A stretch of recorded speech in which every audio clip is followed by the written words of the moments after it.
Yes, good morning, good afternoon, and good evening, everyone. Thanks for joining us here. My name is Max. I'm a legal assistant at FinTech Harbor Consulting Company. Please type plus in the chat if you can see us, if you can hear us clearly. Anyway, so today we have something special to you and our community in general. It's not like usual webinar.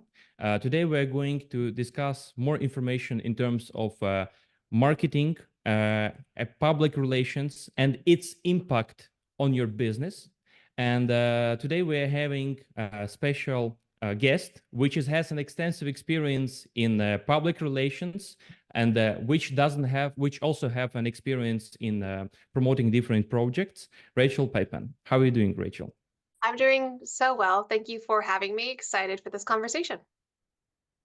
Sounds great. I'm glad to hear. So today we are going to discuss a lot of different strategies, right? As far as I know, you have experience in and your participation in different projects where you helped to develop a strategy for marketing, right, team, public relations, especially in a blockchain direction. Also, you were recognized as a global leader in terms of the marketing in the different events. So just if you can share with us, how did it happen that you decided to work in this field and helping other businesses to get known by their potential clients? Of course. Thanks for everyone for being here. Briefly, I got into this space specifically, so blockchain and FinTech, quite by accident. I trained public relations. That's my undergraduate and master's education.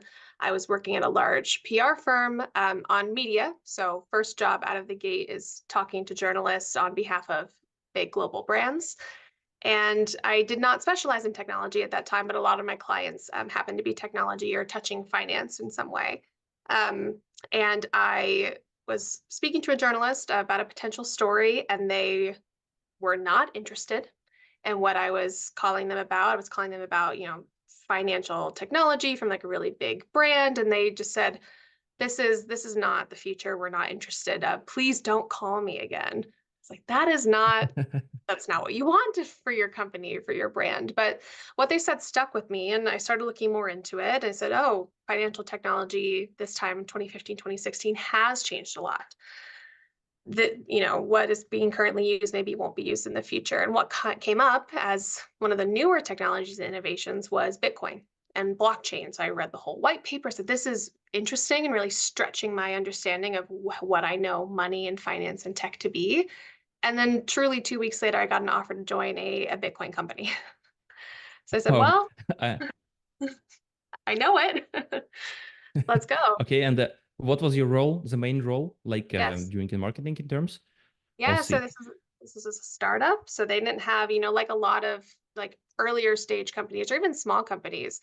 They had a big R&D team, lots of engineering, but they didn't have anyone in communications or marketing. So I came in as press associate, and when I departed to start my own firm, was leading communications and marketing for several of their global initiatives. Very cool, but learned a lot quite quickly about, well, what is communications? What is marketing? When is PR? What is media relations? When do you use this or try not to use it, depending on what your company's goal is? And in that time, we expanded from Bitcoin to lots of other emerging technologies. So that's what I do now, is advise startups from pre-seed to Series B, Series C, as well as some organizations on all of those pieces. When do you do marketing? When do you do communications? When do you use PR? And how do you use that to your advantage, especially if you do something a little bit technical, like FinTech? Mhm. How do you Okay. explain that to the world without getting too overly technological? It's really great because that's exactly what I will be glad to discuss with you based on your experience, not only like in terms of your own experience, but also you're working with a different project. So as you already mentioned, maybe let's begin in terms of what is PR and what kind of role it plays for fintech project or digital businesses. Absolutely. I like this question about what is PR because we get asked this quite often when a founder or company is deciding how do we build our brand and what do we do? And PR comes up a lot because it's a well-known term, public relations. And the way I like to explain it best is also by comparing it against marketing. So public relations is Toyota. Like, for example, like a big company, you should trust us because we run these initiatives or we've committed to this amount, this climate commitment, and we've joined this organization. Like, you trust us. Here is what we're about. It's this public relating. It's a bigger story versus than just the product. So you're like, oh, when you think about going to buy a car, you might think about Toyota because they have a good reputation and presence. Whereas marketing is Rachel, you are a woman of X number of years, you live in this place, in this region, this is your salary. You are most interested in getting a Toyota RAV4. So we're going to give you a lot of information about that because it's perfectly suited to you. But it's a bit more revenue and sales focused. But it's still telling a story. It's still convincing me about that company, but it's doing it from a very specific lens. PR is a bit broader. So again, how do I even think about Toyota? Public relations. How do I decide what to buy? Marketing. It's really interesting. Um, if we speak in terms of the PR at all, so because we literally we our community goes with the different projects, right? Which can be local, which can be global. In terms of the public relations, for your point of view, it can be global or only regional? It can be both, but I would say for companies that are just starting PR, global is usually the default because unless you only operate in a specific country, you can only accept customers from that specific country, specific language, no reason to hold yourself back. And PR, because it's about building this bigger reputation, you might limit yourself if you only focus on your region. And especially we've seen financial technology and in technology overall, there are outlets like media outlets, there are events, there are awards that are global. So you should be interested in participating in them. So there's no reason to stay focused on regional. The other reason I bring that up is PR is about building this reputation, but you don't have to build it with the whole world. You want to build it with the people that matter to you, like your potential customers or potential investors or potential partners. And so being a bit broader globally and looking at, like I said, media outlets or other opportunities where those people go or what they read will serve you. But it's definitely not saying don't run a very expensive, huge global PR campaign. Just be open to opportunities from more places unless you only work in one specific place. I like it. I like it really. Okay, but if it speaks in terms of like new project, like on the stage of the pre-launch, is it important to start the PR before the pre-launch or maybe during the pre-launch procedure of the project? What do you think? Or it has to be done like when everything is started? Yeah, I get this question a lot too about when should you start doing PR? Should you do it, wait until you're done and you have something to show? Should you do it earlier? And it will always be specific, to your project. What I will say though is so much of PR is getting the world to pay attention to you, and they won't pay attention to you just because you exist. You have to be doing something new or interesting or newsworthy. Literally new is in the word. And if you wait until you're created and you're launched, you've actually missed an opportunity to be newsworthy. The start of something, the launch of something, your first fundraise, your first big hire, all of those can be PR moments. So please start beforehand, at least so you give yourself the time and opportunity to decide, we are launching a project. As far as we know, there is no other project like this. We should use this moment and create a PR opportunity, create a PR campaign around the fact we are now about to exist. Because once you've launched, you can't launch again. Yeah, I do see. So literally you're speaking like a trailer for the movie. Am I right? Yeah. Like before this. Okay. And if you're speaking in terms of audience for which this PR, I do understand that you mentioned that like if you want to target the audience which can be your potential customers. It can be it more close to the marketing, okay?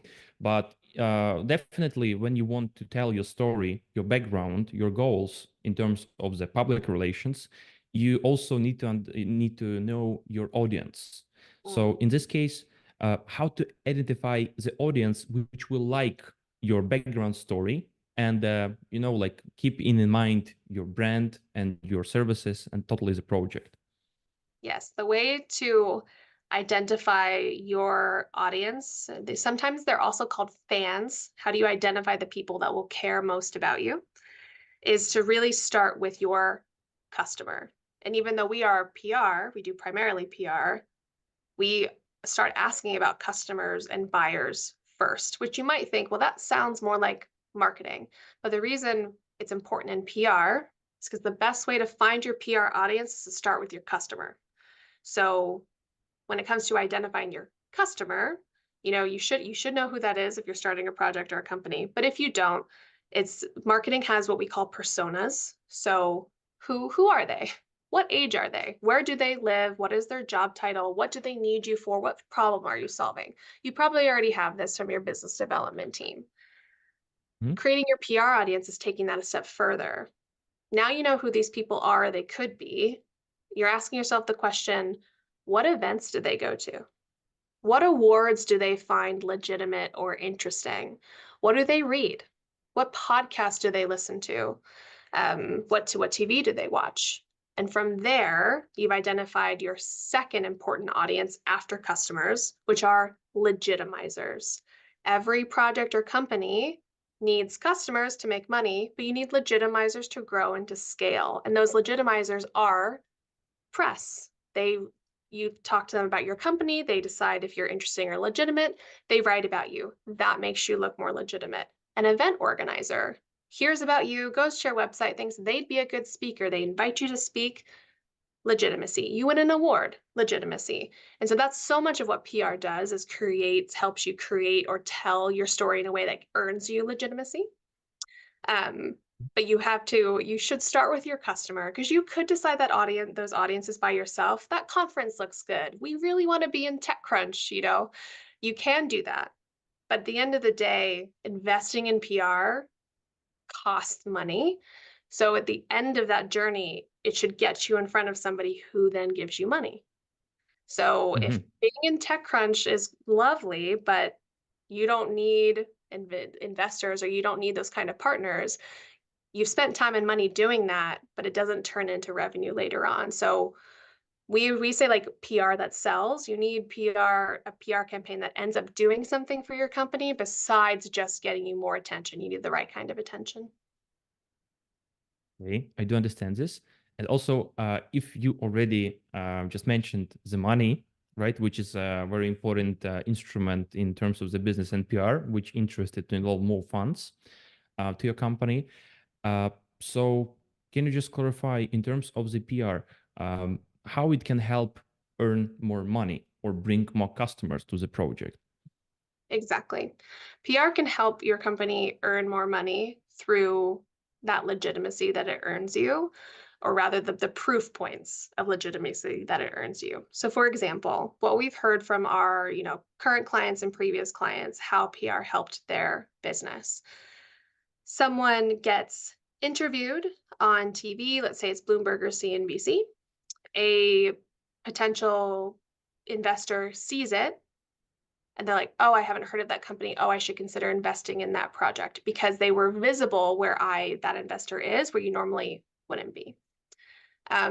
Similarly, a customer, potential partner, someone who would hire you and give you money, they maybe get a marketing email, or they hear about you and they go to your website and they see at the bottom that you've won some great industry awards, which then make you look trusted. Oh, that's actually what makes them decide to use you instead of using somebody else, because you have these extra awards. Speaking at an event is also another nice way. Like, marketing often says we should go sponsor, we should have a booth, we should have all this presence. But PR, that legitimacy of being on stage, positions you as a speaker. So it's another thing. Someone may be more likely to come to your booth or end up working with you because you've had this extra presence. So much of PR and how it can generate revenue is based around being in the right rooms at the right time.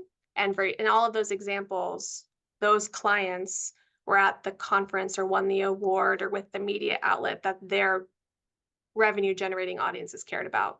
So that's what you need to do. Make sure your PR agency or your PR consultant or your PR hire really understands your customers so they can put the right opportunities in front of you. Okay, I like it. So if we speak in terms, you mentioned that in terms of the website, right? And when you see the logo or when you see the exactly the picture, right, of the mark of the company, in terms of the channels, because from our side, once we already assisting the different project, different companies, of course, we receiving some kind of request from our clients, just how it will be more effective to promote the services, right? What kind of channels they better to use. So we do understand it like from our point of view in terms of the marketing, right? Like through the ads and so on. But in terms of the PR, what kind of channels are more effective? Yes, one of the first and most effective channels for PR is your executive, your CEO, maybe it's a COO, maybe it's a founder, co-founder, and the platforms they are already present on. So we think about this with marketing, social media.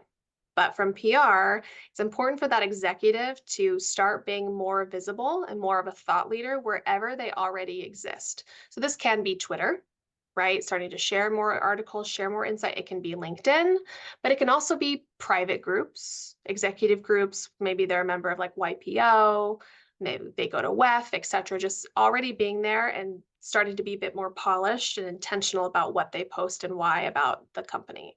So that's a bit of a broad answer, but it's wherever your CEO, co-founder, founders already are is the most important channel.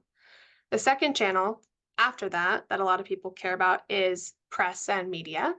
So that can look like broadcast TV. It can look like written online media like TechCrunch. It can also look like podcasts and podcast interviews, radio interviews, audio interviews, that sort of thing. Like we do. Exactly, like this. Webinars are also great, especially if they're hosted by a media outlet. That's super legitimizing and lovely. Okay. So in all of those places, you're borrowing from somebody else's platform to tell your story. And then you can use that story, your news link, et cetera, to always go get the next one. But the reason I talked about executives first is because all of those second channels of press and media, for them to have your CEO or have your founder or co-founder on, they need to know that you're going to be good and you're going to be interesting and that you're going to share original opinions. If you get on and you're very robotic and you're like, my company does this, and you don't share expertise, so you're not charismatic, they won't want to have you or they won't want to have you back. So the first thing we get told, journalists tell us this all the time, they want to go look and like, is that CEO writing anything? Because if they're not sharing their own original opinions, why should I trust that they're going to give me good original opinions? So to get press media, you have to have this for the other presence first. And then once you get the first press link, it's easier to get the next one. So if you get a guest on one podcast, another podcast host can listen to it and say, he is a good speaker. We should do this. And so those channels start to expand, you get more opportunities. From there, another channel is, I say, events and speaking. So this is events and speaking especially that isn't with a media outlet. But this is an important outlet for PR, especially if it's not paid, because when it's paid, it can go a bit more into marketing. But having your leadership and your executives speak in public forums, and it doesn't just have to be big conferences. This can also include going to speak at the business school in your city. It can be speaking at nonprofits. It can be speaking on webinars. It can be doing anything that positions you as an expert, because you can use that in the future. So events and speaking is another really important channel. If you do not know what conferences you're going to this year, figure it out and start getting in touch with them to figure out when you can apply to be a speaker, because those deadlines are often 6 months before the event. So if you know you want to be somewhere in July, you're already behind. Go look at their website and see if they're accepting speakers. And then I said, awards is another one. Awards is related to speaking. Sometimes they're run as part of events, but it's often like applications. So There's several that go on throughout the year. Most innovative companies, world-changing ideas, very important. And another channel, which is also a bit broad, is findability. So much of PR is creating this public presence where people can learn about you and trust you. And that Okay. means you can do other things to be found. For example, like improving your website's like search ranking, that can be under marketing, can also fall under PR. Like what can you be doing or writing about to make you more visible? Wikipedia pages, you can't control that process, but PR is often involved in these steps too, because you can't just pay for it. Marketing can often run a lot of campaigns and do a lot of work, and there's a marketing budget. PR comes in when it's, we need this, it will help with our presence, but we can't just pay someone for it. So how do we show our value and show our storytelling? Because we can't just write a check. Yeah, I see. So literally, if the CEO or owner of the company, for example, he has a different projects, right? So literally, once he promote himself like an expert in a different kind of activities or businesses or services, so literally it works not only like for him or maybe for one project, it really works for different projects which he's anticipated, right? Absolutely. So everyone can borrow from that presence and that growing popularity. And that also helps him or her feel more legitimate. Because if they are posting on their Twitter, LinkedIn, not just, look at this great thing my company did today, or we launched this today, or we have this new hire, people turn off to that. They're like, okay, we get it, you're doing great. But if they're posting articles and opinions about a wider swath of topics, because they're involved in many different things, they feel easier to listen to. And then also a legitimizer, these organizers or presser, et cetera, can look at that and say, oh, this is interesting. I could actually speak to her about many different things. That makes her more interesting.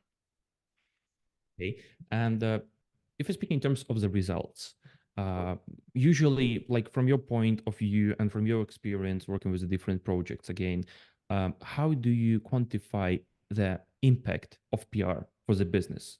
Just how you can track it? Yeah.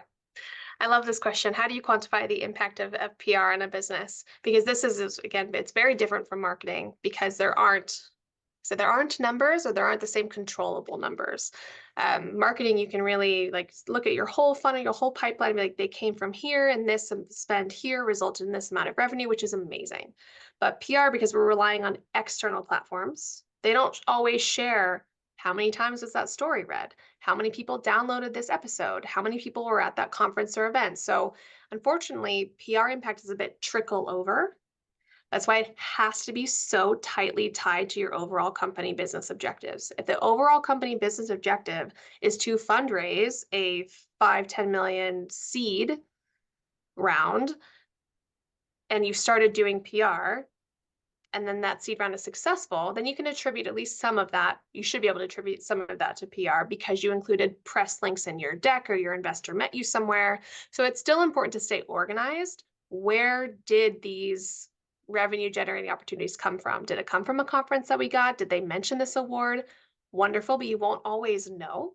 So that's why it's nicer to see if the company is achieving its goals and you're executing PR, then they can be tied together. But if you've hired an agency or hired a consultant or a freelancer, you may not be able to say, they may not be able to tell you how many people read that article. But what you can look at is from a binary perspective. Did Mhm. we get press stories? Yes or no? Did we get a podcast interview? Yes or no? We were pitched for these events. Did we get accepted? Yes or no? And if it starts being no, or it's more often no, and then yes, then you can already start to quantify impact because you know as a business you're spending money on PR that isn't yet generating results. The only what I will say in defense of agencies like mine is you can take at least 3 months from lead times to start seeing, oh, this journalist is getting back, or this conference has said yes, or this award deadline is now up. But you should start to see initial interest early. So if Mhm. there's no links, no clips to speak of, you can be pretty sure that there isn't so much impact from your PR strategy yet. Okay, I see. But if we speak in terms of the results and the strategies, okay, you mentioned that it takes up around 3 months Hmm. in order to see the first results, but you need to do something because, like, from my point of view, if I'm hiring the PR, right, or maybe the agency, and I am paying the services, I need to understand what kind of revenue I get. And I think it may be a little bit difficult even in your kind of businesses in communicating, because they ask you, what kind of profit did we get? How we can track it? I do understand this. It's literally, from your case, you can just influence or give some kind of recommendations or like help in developing the brand in total. I do understand this. Okay. So in terms of maybe businesses, right? We have a lot of different customers, which also the startup or maybe already running company, which has a different kind of direction in this project, and they're interested to involve kind of investors. So how is different in terms of the PR, like to involve the only clients, but in terms of involving and having more investors be interested in this project to fund and raise the funds for the project, literally. Absolutely. Investors are a different audience for PR. What I will say quickly about 3-month impact, 'cause I just thought of this, because our businesses often work with newer projects or maybe startups, and so that's what we see for newer companies or startups that haven't run a PR campaign. Now, if you're more established or you've had some PR, had some press, you can see results earlier. But if you have nothing to start that momentum engine, 3 months is usually comfortable. But you should still get a report of Mhm. what they have done in that 3 months. But that's a separate topic. For your question about how do you approach investors as a PR audience versus maybe a more customer-centric, buyer-centric audience, they will have some overlap. But I think it's still important, just like you do with your customers, is think what kind of investors do I need or do I want? What stage is my company at? So are we quite young? Are we quite new? We're looking at investors who do more angel, pre-seed, seed? Do we know that we want to focus on a specific region? Are we happy to get money from anywhere? Do we need help from our investors in other services, or do we just need funding? That all will influence what kind of investors, what kind of funds that you want to go after. And that from there you do Mhm. quite the same process, which is, okay, and then what is that person likely to read or do or go? And that's how you start to select, okay, we should go for this podcast. We should go try to be in this newsletter, right? We should try to be in these outlets, not just that they read, but that they care about. But in terms of positioning or the storyline that you put out there, it's similar, right? So if you know that your investor audience cares about seeing you and they would love to see you in, um, a tech newsletter. I like to use TechCrunch because every person fundraising always says they want to be in TechCrunch because it's an amazing media outlet. Um, but the story you need to tell still needs to be the same, because you still need the event, the award, the journalist to believe in you. So you can't say, well, we're going to give great return to our investors in 5 years because of XYZ reason.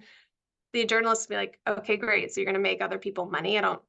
That's cool, but it's not a story. So you still need to tell the story. You still need to be interesting. You still need to be newsworthy, but what you select and the kind of outlets you go after should be more targeted to an investor. That changes if you are trying to communicate more directly to an investor, like at an event. So you want to get a news story about yourself so an investor backs you, find the right outlet, tell a good story. You want to win an award for how amazing you are, tell a good story, put it in your pitch deck. Wonderful. But if you're at an event and you're maybe on a startup stage or a demo stage where you're pitching, forget everything I just said. You need to tell a very quick one-liner about what your company is, mission, vision, great. And then you need to get immediately to your plans, how you're going to scale, the team you're going to hire, what you're going to do with this money. And I think that's where I see a lot of projects and startups struggle, because they've been told we have to tell a bigger vision. You do, in the right room. But if you've gotten into the room with investors specifically, they love that you have a mission and a vision, but you need to spend less time on it and more time on your plan. So we often review pitch decks, and there's a slide that's the big, beautiful vision. We're going to change the world. How? And then everything else after that is graphs, charts, data, specifics. See, so literally, if you want to involve investors in your project, think like you an investor and what would you like, right? Okay. Uh, Again, because we are, as you do and as we have involving and dealing with the different customers from different markets. Mm. How PR is different in terms, for example, for the USA market or for the European market, or maybe for Latin market, right, or Asian market. So how is so different in Yeah. terms of the PR? Yes. PR is both the same and different in every market. And the thing to be aware of when you are considering where to do your PR, so do you go global? Do you go focus on a region or a country? Is there every country and market will have its specifics. You need to pitch in that language. You need to know that market well enough to know what outlets are good, which journalists you should talk to. You don't want to make a misstep. So finding someone that's familiar. But the thing that changes the most in PR from country to country is what do their readers care about? Or rather, what does that country care about? Therefore, how should PR change? Because so much about PR is building public reputation and public presence. And you have to go through this legitimizing audience. So, where we also see projects and startups struggle is they take what was a global story or a European centric story, and then they try to port it to the US. This is our mission and our vision. This is our story. Isn't it cool? But the person on the receiving end, the person putting together that program or considering you for an award or wanting to write about you or put you on their podcast thinks, well, that's great. That's for Europe or that's for where you started, but what about here? What about now? And even if, it's a podcast that's listened to worldwide, if you're pitching to somebody in the US or to a different country, you need to pitch to them in a way that's interesting to them. And everyone cares about their hometown. Everyone cares about what's happening around them. So you should address it. Maybe a more precise example of this is if you are a European project or you're based in Europe and you've started to do some PR and get some attention in Europe, but now you really want to get attention from a specific outlet in the US. So you want to start getting more attention in the US. So you go find a podcast in the US. Let's say it's a FinTech podcast that often features founders from all over the world, but they talk a lot about the US folks. They have a big US platform. If you go to that US podcast and talk about here's the impact we've had in Europe, here's our number of users, here's what we've built and our successes so far, the first thing they're going to ask is, and you're doing what in the US? And if you don't have an answer to that, to say, we're expanding, we're hiring, we have a new product coming soon, if there's no reason for you to be in the US to get attention besides you just want attention, it's not going to work out very well for you. So when doing PR for another market, have a story for that market or have an action for somebody to take, because otherwise you are wasting your money. Imagine going and what if you got on the best podcast or the best news outlet in the US and everyone thinks, wow, this company's cool. I want to use them. And then they go to look you up and they're like, this is only available to people in the European Union. What a waste. Yeah, yeah, you're disappointed. Yeah, exactly. And then Okay. and then if you do expand to the US, someone might think, oh, I tried to sign up for them once. They had an amazing Super Bowl ad and I couldn't. And you don't want to give people that impression. Okay, so uh, thank you for the answer and the explanation. So literally, you need to talk about the clients which you are interested to involve. Talk about them, not only about you. All right, I got it. If I speak in terms of specific type of the business activities, let's, for example, talk about the blockchain and crypto. Okay, which you're having, which also we are helping to promote and to register. And from your side, you are helping to promote these platforms and companies. How it's different in terms of PR in Mm. comparison with a default project, including, kind of restrictions in terms of the advertisement, right? Right now, we know that, for example, like Google allowed to promote some kind of crypto project, right? Some kind of contracts for the Google, right? But literally, it's not like all allowed. How it's so difficult? What kind of objects you need to overcome during PR development? Absolutely. I love this topic. PR for Web3, blockchain, DeFi projects. It follows all the rules that we've previously talked about, but there are specifics. And I like that you use the example of Google and advertising, because that obstacle, that extra vetting, is what happens to you at every single other step of PR if you're a Web3 DeFi blockchain project. So you need to be ready. And you would think, well, we're a DeFi project. We're trying to speak at, crypto conferences. We want to be in crypto media. Like, they should know and they should get it. The answer, especially post FTX, especially in a more of a bear versus bull market, is they will be harder on you because they are intently also invested in the ecosystem. So if they platform you and they're not sure you're legitimate, they also look bad. So you almost have to do more work to impress and to convince them than you would somewhere else. So I think that's the biggest obstacle, is that even if it's not your fault that this happened in our market, you have to answer for those sins. And one of the best ways to do that, and any project that comes to us asking if we can help them, I immediately go look for this. What is the potential red flag that your project might raise? Like, are you registered? If you are, is it obvious? Do you openly admit that? Should you be licensed? Are you licensed? If so, where?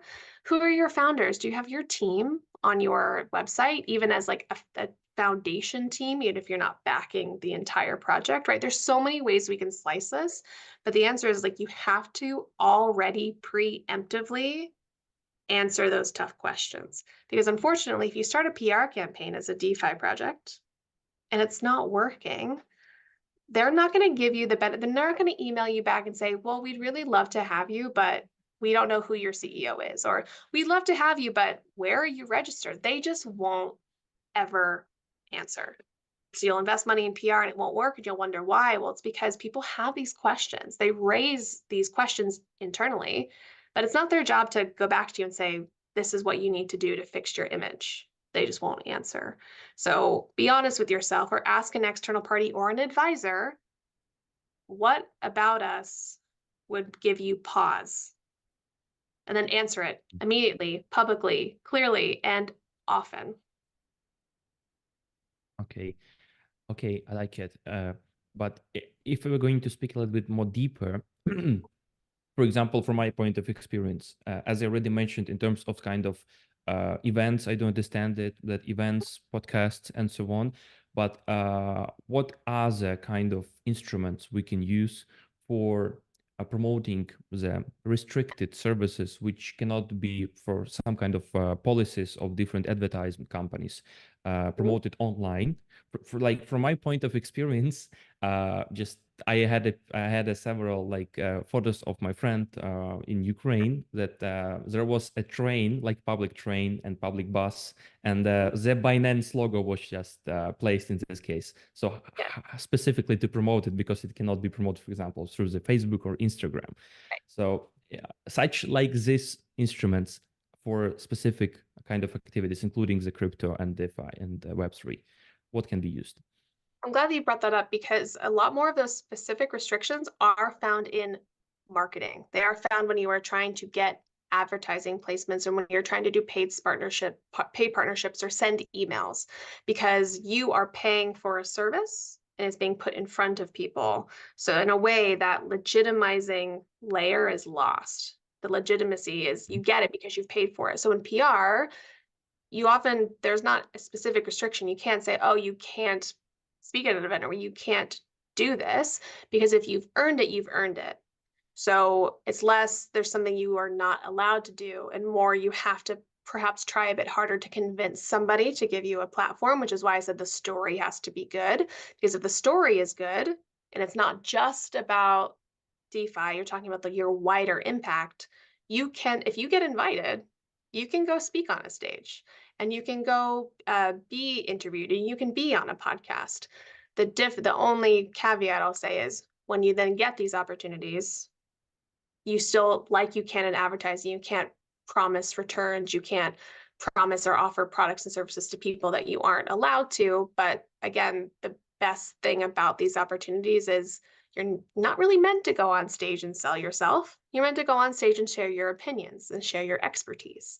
So by sharing your opinions and expertise on a topic overall, more people hear about your project, more people hear about your company, and then may decide to want to use you or invest in you or etc. But because you're not getting up and selling, you're far more protected. Um, because also you won't get invited to speak again, or you won't get interviewed again if you get into an interview, an opportunity, and you only act like an advertisement. So, and that's also how it protects you. You get the opportunity because there's a legitimizer, but then when you activate on the opportunity, you're not selling, you're sharing. See.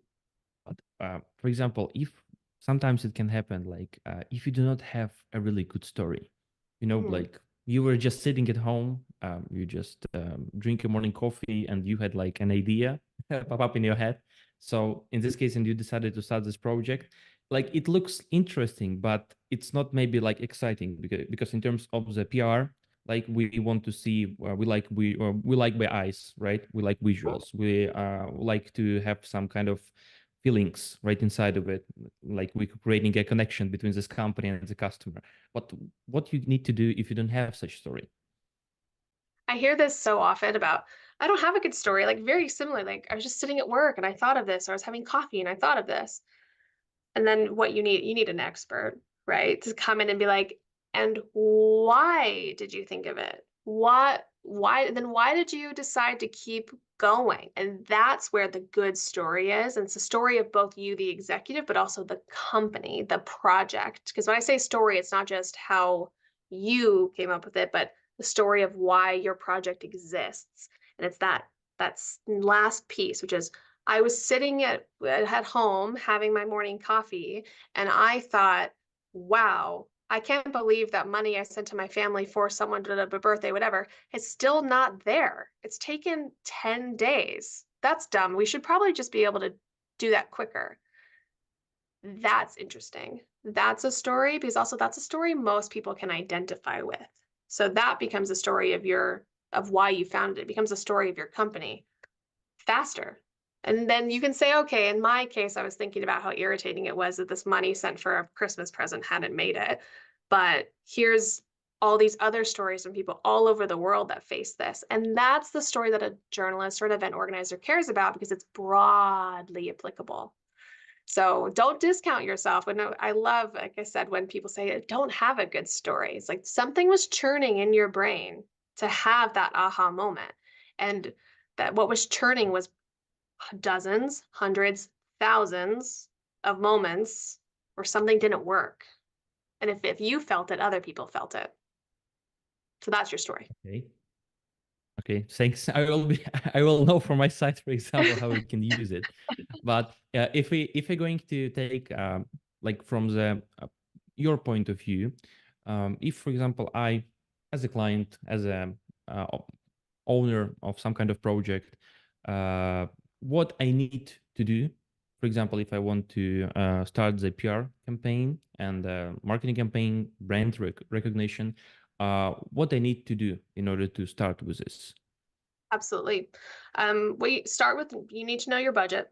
Because even if you're going to hire somebody, you need to know if you have and what resources you have to make that cost, I say, lower, more impactful. So when you start doing PR, there's more ready, is whatever you have about like your origin story, write it down, type it out, even if it's not good, have it, because that saves you time and having to figure it out or give it to them, or have someone host a really expensive long workshop just to get it out of you. Don't do that. Put at least some of it down on paper. Similarly, your bio. Where did you come from? LinkedIn, CV, etc.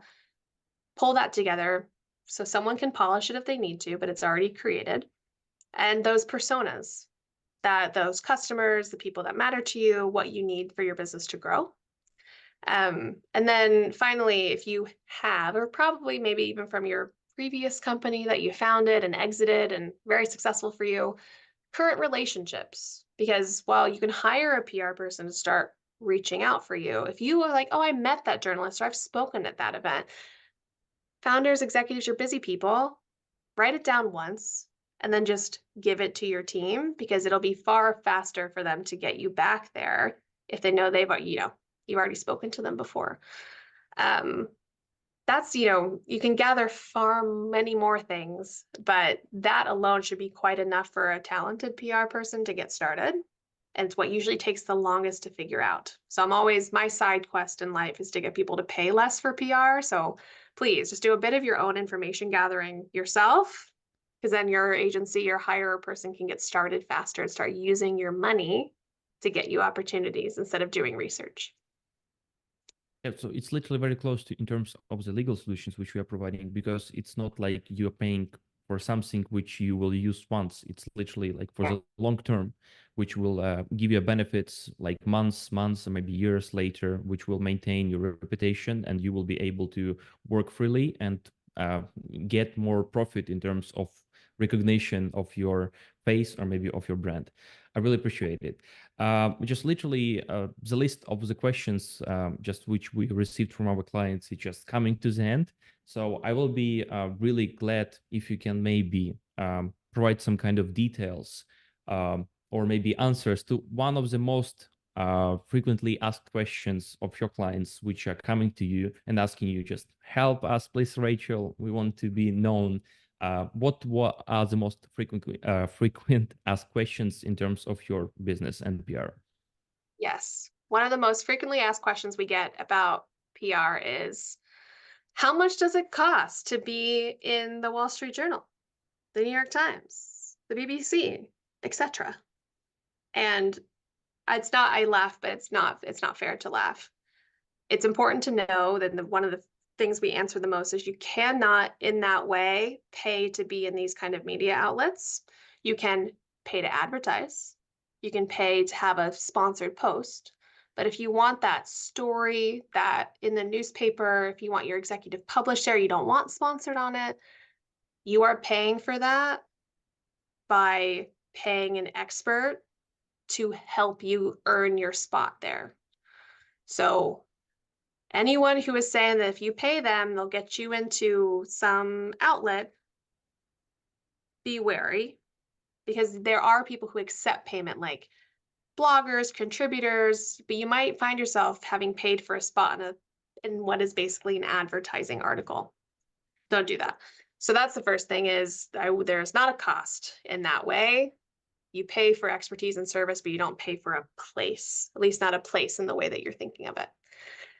So then the next frequently asked question, which usually comes after that one, which is, okay, well then how do we earn our place? Like, so much of PR is so many things, but a lot of it is press and a lot of it's media, because that's very legitimizing. People trust it. And people think it's scary, because it's like, if I can't pay for it, then how does it happen? And the thing we always say is, if you want press attention, if you want media, you want links, you have to treat journalists and press like humans. Because unlike advertising and marketing, you're paying money, so you are the customer. In PR and press, you are asking someone who you don't pay, who doesn't work for you, that has another boss and a different business model, to do something for you for free. So you have to align incentives. First of all, be nice to them and don't send them stories like 2 hours before it comes out. Like, be respectful of the fact they have a boss. But align incentives mean, if you know they write about this, then you need to find a way to make it clear that you also are part of this thing that they write about. And it might be helpful to their readers, and their boss and their editor might like it if they write about you. So give them plenty of time. Write to them and propose yourself in a way that aligns with the stories they write, not about how important you are. I like to say, like, if you put your company name or we or I in the first 3 sentences,